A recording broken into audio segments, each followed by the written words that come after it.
Hawaii's Big Island, where there's just been an eruption at the Kilauea volcano. You can see, I can just make out the plume of smoke and ash rising into the air in this webcam photo. You can also see just how much ash is raining down in the area right now. Residents are being told to shelter in place. Scott McLean is joining us now live. He's there. So what are the conditions like now, Scott?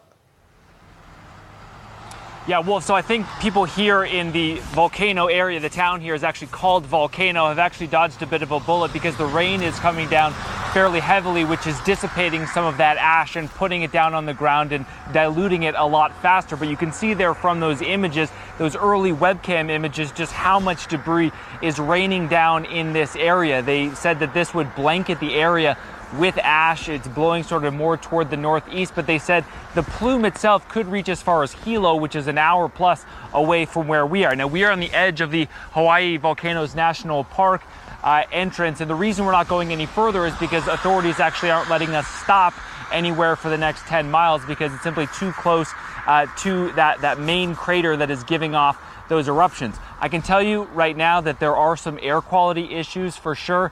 There are actually school closures in the Pahoa area, which is east of here, about 45 minutes away. And the reason is because the sulfur dioxide levels are high, and they just don't want people going outside. They want people staying indoors with their windows shut. I think originally they were worried, as this plume originally erupted, that it would cause problems on the roads. That hasn't really happened because of this rain, but there are still air quality issues with those schools, Wolf. Any idea, Scott, just how large this eruption was? Yeah, it is hard to say at this point, but Wolf, this was not the big one. They are still warning that there could be other explosions inside that main crater at the summit of Kilauea, which is called Halemaumau.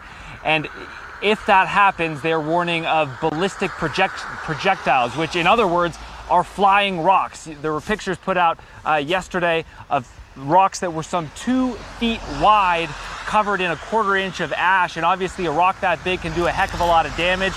And they're warning that future explosions could be even bigger than that. Obviously, that is definitely in the back of people.